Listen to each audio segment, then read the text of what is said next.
BP, sugar, thyroid, obesity, hormone సమస్యలని మందులు లేకుండా నేచర్ మంత్ర ఫుడ్ తో రివర్స్ చేసుకోండి. నమస్తే, నేను Kavitha. Welcome to iDream. ఈ మధ్య కాలంలో ఉన్నట్టుండి సడన్గా కుప్పకూలుతున్నటువంటి వారి సంఖ్య పెరుగుతోంది. వారందరికీ కూడా సడన్ హార్ట్ అటాక్సే కారణమని డాక్టర్లు తేల్చి చెప్తున్నారు. అటు సెలబ్రిటీలే కాదు, ఇటు పొలిటీషియన్స్, ఎగ్జామ్ హాల్లో ఉన్నటువంటి స్టూడెంట్స్, అటు చిన్న పిల్లల దగ్గర నుంచి ఎందుకని హార్ట్ అటాక్స్ అనేవి వస్తున్నాయి, దీనికి ఉన్నటువంటి పరిష్కారం ఏంటి, హార్ట్ అటాక్స్ రాకుండా మనం ఏమైనా చేయొచ్చా? మనతో పాటుగా ఉన్నారు ప్రముఖ వైద్యులు, Indian medical council of India మాజీ సభ్యులు డాక్టర్ సిఎల్ వెంకట్రావు గారు. సార్ నమస్తే. సో మనం బోల్డ్ అంతమంది సెలబ్రిటీలను చూసాము, పొలిటీషియన్లను చూసాము. ఈ మధ్య కాలంలో స్కూల్లో ఉన్నటువంటి పిల్లలు ఎగ్జామ్ రాస్తూ చనిపోతున్న వాళ్ళు అందరికీ హార్ట్ అటాక్స్ కారణము అనేది ఎంత పర్సంటేజ్ పెరిగింది సార్ గతంతో పోలిస్తే ఈ మధ్య కాలంలో ఇలాంటి నెంబర్ అనేది? గుండె జబ్బులు, హార్ట్ అటాక్లు, గుండెపోటు విపరీతంగా పెరిగిపోయినాయి. పూర్వము వృద్ధాప్యంలో వచ్చాయి, ముసలి వారికి వచ్చాయి. ఇప్పుడు ఏంటి, మధ్య వయసు వారికి, కుర్రోళ్ళకి, పెళ్ళి కాని వాడికి, పెళ్ళి అవగానే ఇంకా మొదటి సంవత్సరమే పెళ్ళి అవగానే రావటం, చిన్నపిల్లలకు రావటం, ఇవన్నీ కూడా కలియుగ మహత్యం అనుకోవాలి. కలియుగం పిల్లలకే జబ్బులు, నడి వయసులోనే జబ్బులు. ఆ బెంగళూరులో అయితే పునీత్ రాజ్ కుమార్ అని ప్రముఖ కన్నడ నటుడు. కొంతమంది ఏమనుకుంటారంటే, రోజు జిమ్కి వెళ్తున్నా నాకు గుండె జబ్బు రాదు అని ఆహా ఓహో అనుకుంటారు. ఆ మహానుభావుడు కూడా రోజు జిమ్ చేసేవాడు. జిమ్ చేస్తుండగానే గుండెపోటు వచ్చింది. హాస్పిటల్లో చేరాడు, ఏం కాపాడలేకపోయాం. అతనికి ఏమి చెడ్డ అలవాట్లు లేవు. పొగ తాగడు, మందు తాగడు, ఏమీ లేకుండా మరణించాడు. ఇంకొక ఆయన వైఎస్ఆర్సీపీ ప్రభుత్వంలో మంత్రిగా ఉన్నాడు, గౌతమ్ రెడ్డి అని. ఆయన ఎట్టంటే రోజు జిమ్ తప్పనిసరి. వేరే ఊరికి ఎక్కడికైనా టూర్ వెళ్ళినా ఆయన ముందు జిమ్ ఉందా లేదా ఏర్పాట్లు అన్నీ చేసుకుని అక్కడ జిమ్ చేసేవాడు. ఆయన కూడా మనకు దక్కకుండా పోయాడు. హార్ట్ అటాక్ వచ్చింది, హాస్పిటల్కి వెళ్ళినా కూడా కాపాడలేని పరిస్థితి. చిన్నపిల్లల్లో గుండె జబ్బులు ఉన్నాయంటే మేనరికపు వివాహాల వల్ల గుండె జబ్బులు అధికంగా వస్తాయి. కనుక ఎవ్వరు కూడా మేనరిక వివాహాలు, అక్క కూతుర్ని, మేనత్త కూతుర్ని పొరపాటును కూడా చేసుకోకూడదు. ఇంట్లో ఉండే మన అమ్మ నాన్న లేకపోతే తాత అమ్మమ్మ ఏదో ఒత్తిడి చేసి, నువ్వు ఆ అమ్మాయిని చేసుకోకపోతే, అక్క కూతుర్ని చేసుకోకపోతే, మేనగోళ్ళని చేసుకోకపోతే, నా కంఠంలో ప్రాణం ఉండగా జరగకపోతే నేను చచ్చిపోతానని వాళ్ళు బలవంతం చేస్తారు. కనుక ఎట్టి పరిస్థితుల్లో 600 మేనరికపు వివాహాలు చేసుకుని మనం పుట్టే పిల్లలకి అన్యాయం చేస్తున్నాం. రోగగ్రస్తులైన పిల్లలు బుద్ధిమాంద్యంతో పుడతారు. కాళ్ళు చేతులు నడుము వంగిపోయి ఉంటుంది, గుండెలో రంధ్రాలు, మెదడు చిన్నదిగా ఉంటుంది లేదా పెద్దది ఉంటుంది, జ్ఞాపక శక్తి ఉండదు, చదువు సంధ్యలు సరిగా రావు, బుద్ధిమాంద్యంతో పుడతారు. కనుక మేనరికపు వివాహము మహాపాపము, ఎవ్వరు కూడా చేసుకోవద్దు. హిందువులైనా, ముస్లింలైనా, క్రైస్తవులైనా ఎవ్వరూ చేసుకోకూడదు. ఇప్పుడు ఇక కోవిడ్కి, హార్ట్ అటాక్కి, గుండెపోటుకి ఏమైనా సంబంధం ఉందా అంటే, ముఖ్యంగా 2వ వేవ్లో కోవిడ్ వచ్చిన వాళ్ళకి, ఎవరికైతే ఆక్సిజన్ శాతం తగ్గి హాస్పిటల్లో చేరారో వాళ్ళకి హార్ట్ అటాక్ వచ్చే అవకాశం ఎక్కువ. ఇంకా కొంతమంది పుకార్లు పుట్టించారు, ఏది మనం తీసుకున్న టీకాలకి గుండెపోటుకి ఏమైనా సంబంధం ఉందా అని. ప్రపంచ ఆరోగ్య సంస్థ నిరూపించింది, మనము తీసుకున్న టీకాలు, వ్యాధి నిరోధక కోవిడ్ టీకాలు, కోవాక్సిన్ కానీ కోవిషీల్డ్ కానీ, వాటి వల్ల హార్ట్ అటాక్ రాబోదు అని నిరూపించారు. టీకాల వల్ల హార్ట్ అటాక్ రాదు, కానీ కోవిడ్ జబ్బు తీవ్రంగా వచ్చిన వాళ్ళకి మాత్రం హార్ట్ అటాక్ వచ్చే అవకాశం ఉందనేది కొంత నిరూపణ జరిగింది. అసలు ఈ హార్ట్ అటాక్ అంటే ఏంటంటే, గుండె కండరాలకు రక్తం సరఫరా చేయడానికి కరోనరీ అనే ధమనులు ఉంటాయి, 3 ఉంటాయి ధమనులు. వాటిలో కొవ్వు పేరుకుపోయినప్పుడు రక్త సరఫరా ఆగిపోయి, ఆ గుండె కండరాలకు రక్త సరఫరా ఆగిపోయి, ఆ కండరాలు కుళ్ళిపోయి హార్ట్ అటాక్ వస్తుంది. అంటే మూల కారణం మన శరీరంలో రక్తంలో చెడు cholesterol, bad cholesterol, LDL cholesterol అనేది అధికంగా ఉండటం వల్ల గుండెపోటు, హార్ట్ అటాక్ వస్తుంది. ఏ విధంగా గుండె కండరాలకు రక్తం సరఫరా చేసే కర్నూరి దమలు పొడుకుపోయినాయో, మెదడుకు రక్తం సరఫరా చేసే మెడ ముందు భాగంలో ఉండే కుడి పక్కన ఒకటి, ఎడం పక్కన ఒకటి ఉండే కెరోటిడ్ ధమనులలో కూడా కొవ్వు పేరుకుపోవటం వల్ల పక్షవాతం వచ్చే అవకాశం ఉంది. అట్లాగే షుగర్ ఉన్న వాళ్ళకి కాళ్లకు రక్తం సరఫరా చేసే రక్తనాళాల్లో ఈ చెడు కొలెస్ట్రాల్, ఎల్డిఎల్ కొలెస్ట్రాల్ పేరుకుపోవటం వల్ల ఈ కాళ్ళ వేళ్ళు కుళ్ళిపోవటం, తదనంతరం కాలు తీసేయవలసిన పరిస్థితి కూడా ఉత్పన్నమవుతుంది. ఈ కొవ్వు పేరుకుపోయిన తర్వాత దాని మీద ప్లేట్లెట్ కణాలు జారుతాయి, దాని మీద ఎర్ర కణాలు వస్తాయి, దాని మీద తెల్ల కణాలు వస్తాయి, అక్కడ గడ్డగట్టేస్తుంది, రక్తం గడ్డగట్టింది. అంటే కొవ్వులోకి వచ్చి గుచ్చుకుని ఇవి అన్నీ కూడా గడ్డగట్టేసి రక్తం గడ్డగట్టి ఆ విధంగా హార్ట్ అటాక్ రావటానికి కారణమైంది. ఈ చెడు కొలెస్ట్రాల్ని, ఎల్డిఎల్ బ్యాడ్ కొలెస్ట్రాల్ని నియంత్రిస్తే హార్ట్ అటాకులు రాకుండా ఉంటాయి. దీంతోపాటు ట్రైగ్లిజరైడ్ అనేది కూడా ఉంటుంది. అది కూడా గుండెపోటు రావడానికి కారణం. కనుక పూర్తిగా విలన్ ఎవరంటే ఈ ఎల్డిఎల్ కొలెస్ట్రాల్, చెడు కొలెస్ట్రాల్, బ్యాడ్ కొలెస్ట్రాల్. కొంతమందికి స్థూలకాయం ఉంటుంది, భారీ కాయం. వాళ్ళకి చెడు కొలెస్ట్రాల్, బ్యాడ్ కొలెస్ట్రాల్ అధికంగా ఉండే అవకాశం ఉంటుంది. అసలు ఈ భారీ కాయానికి కారణము మెడ ముందు భాగాన సీతాకోకచిలుక ఆకారంలో ఉండే థైరాయిడ్ గ్రంథి సరిగా పనిచేయని వారికి బరువు పెరుగుతారు. వాళ్ళకి చెడు కొలెస్ట్రాల్, బ్యాడ్ కొలెస్ట్రాల్, ట్రైగ్లిజరైడ్ కూడా పెరిగే అవకాశం ఉంది. కనుక ప్రతి ఒక్కరూ కూడా సంవత్సరానికి ఒకసారి మాస్టర్ హెల్త్ చెకప్ చేయించుకున్నప్పుడు థైరాయిడ్ రక్త పరీక్ష కూడా చేయించుకోవటం మంచిది. అలాగే లావు ఎక్కువ ఉన్నవారు, చెడు కొలెస్ట్రాల్ అధికంగా ఉన్నవారు ఇప్పటి వరకు మీరు థైరాయిడ్ పరీక్ష చేయించుకోకపోతే T3, T4, TSH రక్త పరీక్ష చేయించుకోండి. లేదా ల్యాబొరేటరీకి వెళ్ళి థైరాయిడ్ రక్త పరీక్ష చేయమండి, చేస్తారు. దీనికి ఏమి డాక్టర్ దగ్గర నుంచి లాంఛనంగా ఈ థైరాయిడ్ రక్త పరీక్షకి ప్రిస్క్రిప్షన్ కూడా ఏమి అవసరం లేదు. TSH అనేది పెరిగితే థైరాయిడ్ లోపం అని గుర్తించి థైరాయిడ్ ట్యాబ్లెట్ వాడితే కొలెస్ట్రాల్, బ్యాడ్ కొలెస్ట్రాల్ నియంత్రణలోకి వస్తుంది, బరువు కూడా తగ్గుతారు. అసలు ఈ థైరాయిడ్ సరిగా పనిచేయకపోవడానికి కారణం ఏంటంటే మనం తీసుకునే ఆహారంలో అయోడిన్ లోపము. అందువల్ల అయోడిన్ లోపం లేకుండా చూసుకోవడానికి మన టేబుల్ మీద ఉండే టేబుల్ సాల్ట్, మెత్తటి ఉప్పు, అయోడిన్ కలిగి ఉన్న ఉప్పును మాత్రమే వాడాలి. చాలా నకిలీ కంపెనీలు ఉన్నాయి, కలియుగ మహత్యం అంతా కల్తీలే. మంచి కంపెనీ అంటే టాటా అయోడైజ్డ్ ఉప్పు, అన్నపూర్ణ అయోడైజ్డ్ ఉప్పును వాడండి.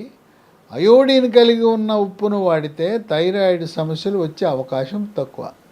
కొంతమంది అంటారు, అయ్యా మా మెడ ముందు ఏమీ వాపు ఉండలేదు కదా, ఏమీ కనపట్టలేదు కదా, గడ్డ లేదు కదా, థైరాయిడ్ లోపం ఉంటుందంటావా అంటారు. మనకు తెలవకుండానే థైరాయిడ్ లోపం అనేది ఎక్కువగా స్త్రీలకు ఉంటుంది, పురుషులకు కూడా రావచ్చు, పిల్లలకు రావచ్చు, పెద్దవాళ్ళకు కూడా వచ్చే అవకాశం ఉంది. ఈ అసలు గుండెపోటుని తొలి దశలో గుర్తించడం ఎలా? దానికి 3 పరీక్షలు ఉన్నాయి. ఈసీజీ పరీక్ష. ఈసీజీని పూర్తిగా నమ్ముకోకూడదు. గుండెపోటు ఉన్న వాళ్ళందరికీ ఈసీజీలో మార్పులు ఉండవు. రెండవది 2D ఎకో పరీక్ష, అంటే గుండెకు స్కానింగ్ చేసే పరీక్ష, దాన్ని 2D ఎకో పరీక్ష అంటారు. దాంట్లో గుండె ఎంత గట్టిగా కొట్టుకుంటుంది, పంపింగ్ కెపాసిటీ ఎంత ఉంది అనేది తెలిపేదాన్ని ఈఎఫ్ అంటారు. ఈఎఫ్ అంటే ఎజెక్షన్ ఫ్రాక్షన్, ఈఎఫ్. అది సాధారణంగా 60-70 ఉండాలి. ఎవరికైతే 50 కంటే తక్కువ ఉందో గుండె యొక్క ఆ కండరాల పనితీరు బాగలేదని అర్థమవుతుంది. ఈ 2D ఎకోలో మార్పులు కానీ ఈసీజీలో మార్పులు ఉన్నవారు టీఎంటీ అనే ట్రెడ్మిల్ పరీక్షను చేయించాలి. బెల్ట్ మీద ముందు నడిపిస్తారు, వేగం పెంచుతారు, పరిగెత్తిస్తారు.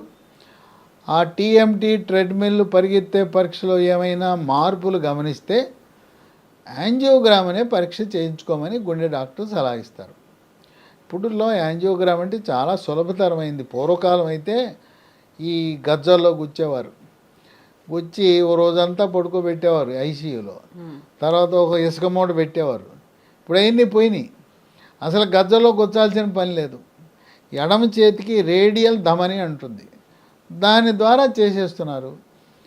యాంజియోగ్రామ్ చాలా సులభతరం, 100కి 100 రూపాయలు, ఎటువంటి రిస్క్ లేదు, గ్యారంటీ. ఇంకోటి ఏంటంటే ఆ యాంజియోగ్రామ్ చేసినప్పుడు ఏదైనా కరోనరీ ధమనులలో అడ్డంకి కనపడితే దాన్ని తొలగించి స్టెంట్లు వేసేస్తున్నారు. మళ్ళీ వేరే ఇంకోసారి వెళ్ళాల్సిన అవసరం లేదు. ఈ యాంజియోగ్రామ్ పరీక్ష, స్టెంట్ పరీక్షలన్నీ కూడా ఆంధ్రప్రదేశ్, తెలంగాణ రాష్ట్రంలో ఆరోగ్యశ్రీలో ఎన్టీఆర్ వైద్య సేవలో ఉచితంగా చేస్తున్నారు. ఇది నార్మల్ అని వచ్చింది, 3 గంటల్లో ఇంటికి పంపించేస్తారు. అందువల్ల యాంజియోగ్రామ్ అంటే ఎవరు కూడా భయపడవలసిన అవసరం ఏమాత్రం లేదు. డాక్టర్ చెప్పిందే తరువాయి చేయించుకోండి. స్టెంట్ అంటే సన్నటి పైపు తొడుగుతారు, అది చేయించేసుకోవచ్చు. గతంలో హార్ట్ అటాక్ అంటే ఈ నిలువున చీల్చి ఆపరేషన్లు చేసేవారు. ఒక రక్తనాళం మూసుకుపోతే స్టెంటు, 1 కంటే ఎక్కువైతే ఆపరేషన్ అనేది అనేవారు గతంలో. ఇప్పుడు అట్లా అవసరం లేదు. 3 మూసుకుపోయినా, 4 మూసుకుపోయినా, 5 మూసుకుపోయినా కూడా 2-3 దశల్లో 5-6 స్టెంట్లు కూడా వేసే పరిస్థితి ఉంది. అసలు మనం ఎట్లా, లక్షణాలు ఏముంటాయి ఈ హార్ట్ అటాక్కి? రాత్రి పడుకున్న తర్వాత అర్ధరాత్రి సమయంలో ఛాతీలో మంట, ఆయాసం వస్తుంది, చెమటలు పడతాయి. కొంతమంది ఇంట్లో వాళ్ళని లేపటానికి మొహమాట పడతారు, అతి కష్టం మీద లేపుతారు. ఆ ఇంట్లో వాళ్ళు ఉండి ఏదో ఇట్ట రుద్దుతుంటారు, ఛాతీ మీద పొట్ట మీద రుద్దుతుంటారు. రుద్ది వేడి చేసిందని చెప్పి ఏదో జలుసిలో, శుక్రాలో, లేదా పాలో, లేదా ఇంకొంతమంది పడికి వెళ్ళమని చెప్పి అది తీసుకొచ్చి అవి కలిపి ఇవ్వటం, ఇలా చేస్తుంటారు. ఎవరికైనా ఛాతీలో నొప్పి, చెమటలు పట్టి ఆయాసం వచ్చింది అంటే అది హార్ట్ అటాకే. గ్యాస్ ట్రబులను అనుకరిస్తుంది, గ్యాస్ ట్రబుల్ మాదిరి ఉంటుంది కానీ అది గ్యాస్ ట్రబుల్ కాదు. అర్ధరాత్రి అయినా కూడా ఇంటిలో కుటుంబ సభ్యులు నిద్రలేపి, మనకు రవాణా అంటే 108 అంబులెన్సులు ఉన్నాయి ఆంధ్రప్రదేశ్, తెలంగాణలో కూడా 108 అంబులెన్స్ని పిలిచి వెంటనే అన్ని సదుపాయాలు కలిగిన హాస్పిటల్కి వెళ్ళండి, చిన్న హాస్పిటల్కి వెళ్ళొద్దు. ఇది ఛాతీలో బరువుగా ఉంటుంది కొంతమందికి. షుగర్ ఉన్న వాడికి నొప్పి ఉండదు, ఏదో గుండు రాయి పెట్టినట్టు ఉంటుంది. కనుక 108 అంబులెన్స్ని పిలిచి ఏదో చిన్న హాస్పిటల్కి కాదు, ఏరియా హాస్పిటల్కి వెళ్ళొద్దు. మీరు ఏకంగా జనరల్ హాస్పిటల్కి వెళ్ళండి. కార్డియాలజీ విభాగం ఉన్న ఆరోగ్యశ్రీ హాస్పిటల్కి కానీ, ప్రభుత్వ మెడికల్ కాలేజీకి అనుబంధంగా ఉండే జనరల్ హాస్పిటల్కి వెళ్ళిపోతే అక్కడ కార్డియాలజీ విభాగం ఉంటుంది, చక్కటి చికిత్స చేస్తారు. కనుక సొంత వైద్యాలు చేయొద్దు.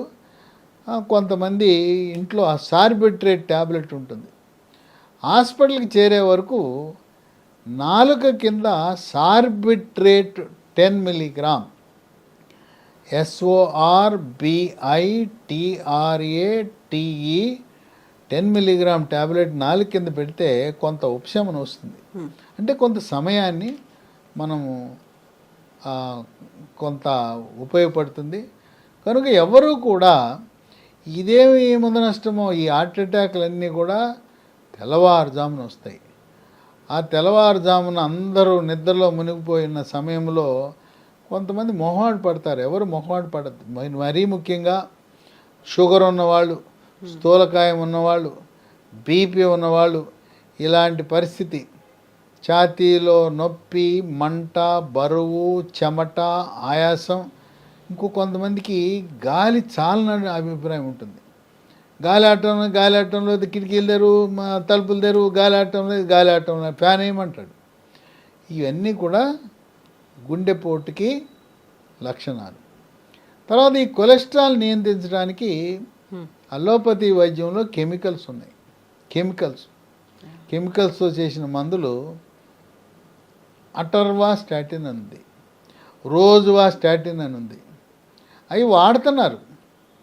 పాశ్చాత్య దేశాల వాళ్ళ యొక్క ఒత్తిడితో భారతదేశం మీద ఈ ఇంగ్లీష్ వైద్యాన్ని, ఆ మందుల్ని మన మీద కొనేలా చేస్తున్నారు.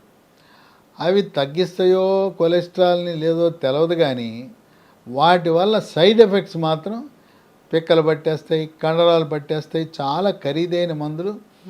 ఈ అటర్వా స్టాటిన్, రోజువా స్టాటిన్ కార్డియాలజీ డాక్టర్లు అందరూ కూడా వాడుతుంటారు. దాని బదులుగా అసలు వద్దు, ఈ కెమికల్స్ వద్దు, రసాయనాలు వద్దు, ఈ కండరాల నొప్పులు భరించలేమనుకునే వాళ్ళు లీ ఫార్మా అనే కంపెనీ వారు కొత్తగా ఒక ఔషధాన్ని, ఒక మందుని తయారు చేశారు.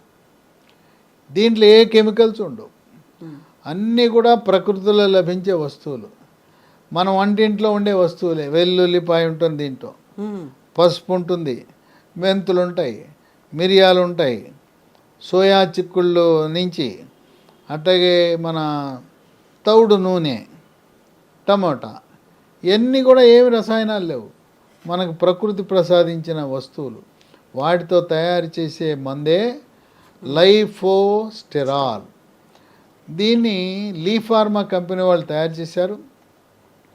ఉదయం ఒకటి, రాత్రి ఒకటి వేసుకోవడం ద్వారా చెడు కొలెస్ట్రాల్, బ్యాడ్ కొలెస్ట్రాల్, దాన్ని ఎల్డిఎల్ కొలెస్ట్రాల్ నియంత్రించి గుండెపోటు రాకుండా నివారిస్తుంది. గుండెపోటు వచ్చి మందులు వాడుతున్నవారు, స్టెంట్లు వేయించుకున్నవారు, బైపాస్ చేయించుకున్నవారు కూడా వాడచ్చు. దీని ఉపయోగం, ప్రయోజనం గుండెకే కాకుండా ఇది మెదడుకు కూడా ఉపయోగపడుతుంది. పక్షవాతం వచ్చి మందులు వాడుతున్న వాళ్ళు దీన్ని వాడచ్చు. అసలు పక్షవాతము, గుండెపోటు రాకుండా కాపాడే అవకాశం కూడా ఉంది. అందువల్ల లైఫోస్టెరాల్ అనేది ప్రకృతి ప్రసాదించిన వరం. ఇది లీ ఫార్మా కంపెనీ వాళ్ళు మనకు అందిస్తున్నారు.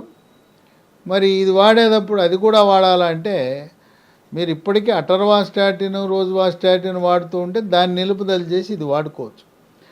దాని స్థానంలో ఇది వాడచ్చు.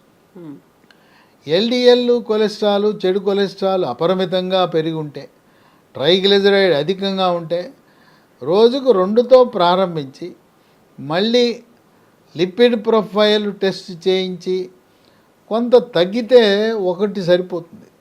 ప్రారంభంలో రోజుకు 2. అయితే లిపిడ్ ప్రొఫైల్ టెస్ట్ చేయించుకునేటప్పుడు ఒక జాగ్రత్త వహించాలి. ఏమీ తినకుండా పూర్తిగా పరగడుపునే చేయించుకోవాలి. ఏమైనా టిఫిన్ చేయించుకుని తిన్న తర్వాత వెళ్ళి లిపిడ్ ప్రొఫైల్ టెస్ట్ చేస్తే తప్పుడు రిపోర్ట్ వస్తుంది. కనుక లైఫోస్టెరాల్ అనేది ఇది మనకొక సంజీవని లాంటిది, ప్రకృతి ప్రసాదించిన వరం. దీన్ని మనం పొందాలంటే ఈ లీ ఫార్మా కంపెనీ వాళ్ళ వెబ్సైట్ ఒకటి ఉంది, leehealthdomain.com. దాంట్లో ఆర్డర్ పెట్టచ్చు. లేదా 3 ఫోన్ నంబర్లు ఉన్నాయి, వాళ్ళకు ఫోన్ చేస్తే కూడా మీకు కొరియర్ ద్వారా పంపిస్తారు. 9100107481 9100100748